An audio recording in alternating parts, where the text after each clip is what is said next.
I needed some outside storage temporarily to hold stuff while I work on my projects.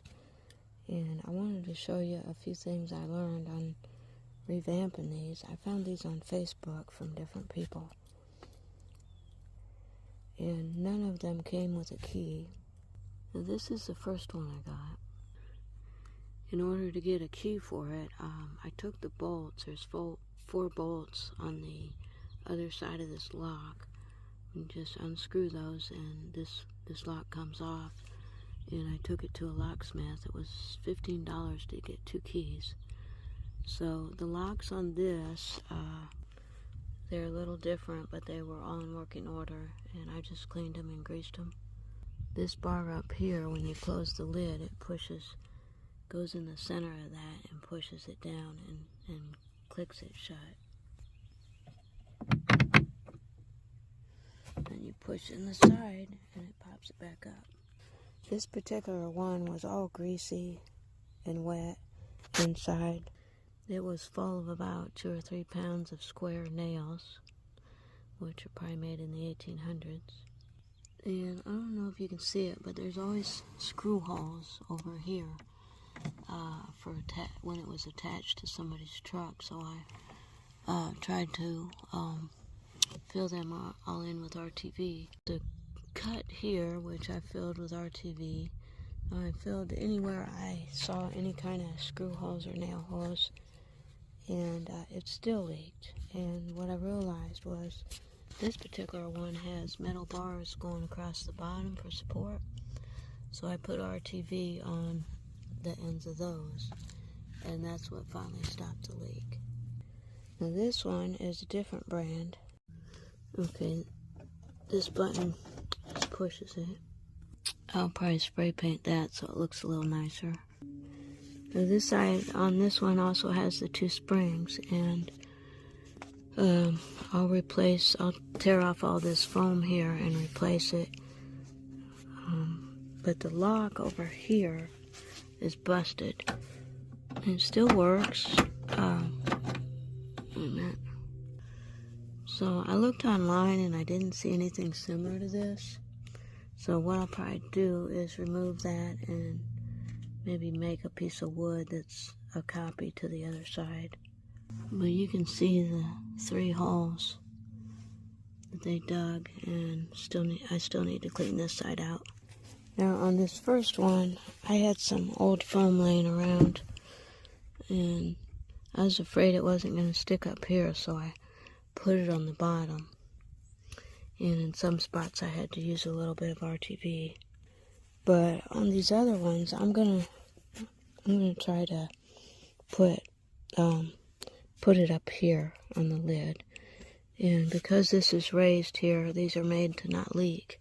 So I should be able to get this one to not leak. Now this one does not have the metal bars on the bottom anywhere.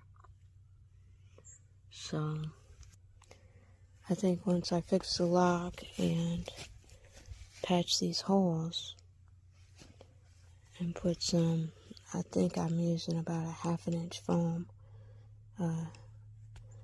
put that in there, this one should be sealed up. This lock also has 4 bolts on the back, so if I can get this one fixed, I can take one of them in and get a key made. Now this third one was in the worst shape. The hinge pin going through the lid was bent, so I took it out. And here it is. It was bent. I straightened it with a hammer like you straighten a bent nail. These end caps were also missing. This is the only one that's there. There was only one good torsion spring on the lid. The other one is bent. Now this one doesn't have any holes in the bottom of it, but it came with a bunch of water and nails in it, so I've still got to clean that out. But I wanted you to see the lock. So it's even different. It has this thing here that's kind of loose, and it goes into this hole, and believe it or not, it does work. So this side is broken. Actually, I've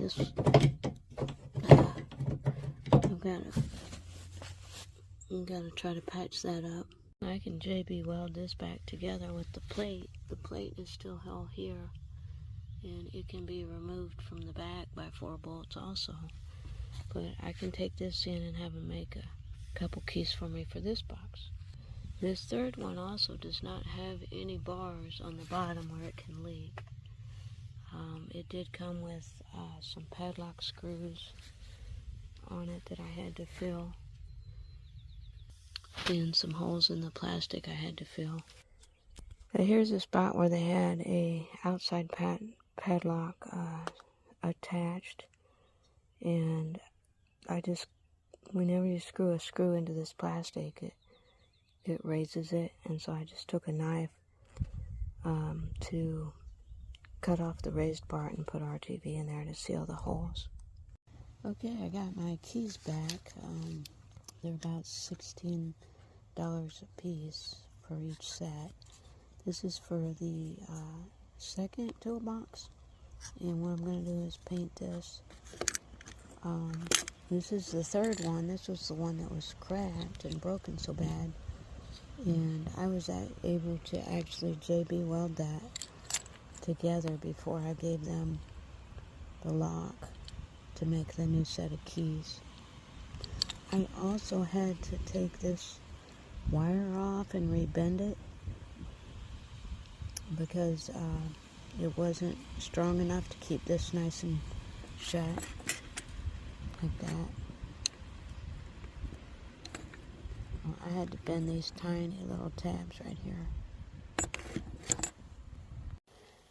These are the locks for the truck toolbox number 2, and I put some epoxy, some marine epoxy on the back because that lock was spinning. And I did the same thing on the back here. And then my keys, I painted them the same color so I could keep them apart. And then this is the lock I fixed for truck box 3. I painted it black, so I got the keys for it here, and that'll help me keep the keys in order. And now I'm going to put the number 2 locks back in place and see if they work.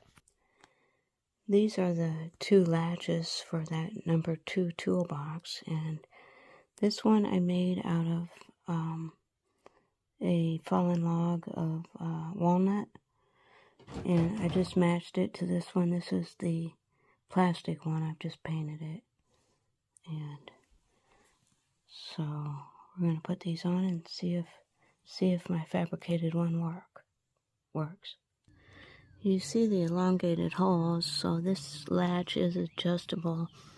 The thickness of my weather stripping will probably cause me to move this a little bit. Okay, I got the walnut wood fabricated one in there. Let's see if it works.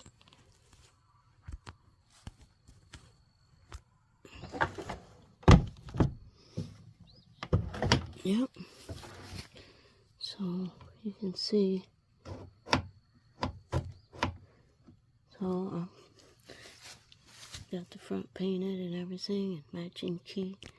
So I'll go ahead and fix the other side. By the way, I painted over those 3 patched holes and can't even hardly tell they were there. I'm in the process of trying to install these springs, and it's more trouble than I thought. I've taken it's called a soft tie loop ratchet tie down, and what I did is I twisted this end to make it smaller, and so it's shorter because the original is too long. And then I put the bent in the vise, and I squeezed the spring and put the ratchet strap over the end. So I wouldn't try this at home. It's very dangerous. Could possibly put your eye out. But I'm just showing you how I did it, and hopefully I'll get this on. So I've got the spring being held by that. I'm going to try to put it in place.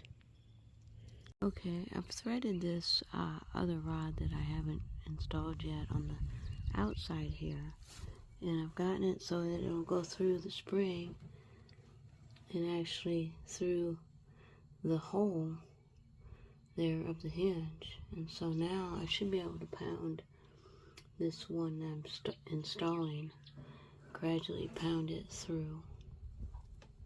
Okay, I got this side pounded in, and then this side with the spring, I've gotten it through the spring and through the lid.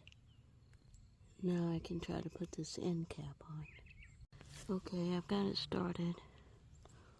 I'm trying to keep the hinge on the outside of this hole. As I'm pounding in this end cap, it wants to move back.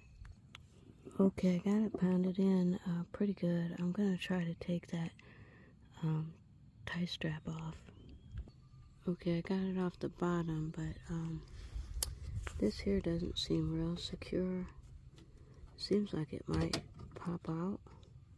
So I'm going to put a little screw there to hold that so it doesn't come out. Okay, that should keep it from popping out and hurting anybody. Okay, I got the lid closed and I'm sitting on it, and I'm going to try to get this pounded all the way in. Okay, I think I got it. Got both sides in. Now I'll try to get that tie wrap all the way off. Okay, looks like it'll work. I'll keep a close eye on everything, make sure it doesn't work itself out. This side was always working. This other side I got the faceplate on,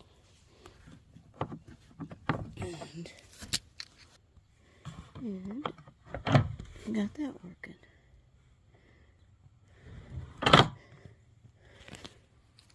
I still gotta put the springs in on this side, and I'll probably get a bolt about the same size as that rod to help me. And maybe one of you listening has a better idea for all this, but number 3 toolbox is going to be ready to use soon. And number 2 toolbox is ready. I got the locks on the other day.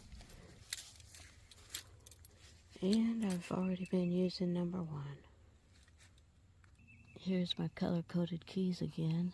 They match the faceplate. Thanks for everyone watching, and a special thanks for all my subscribers.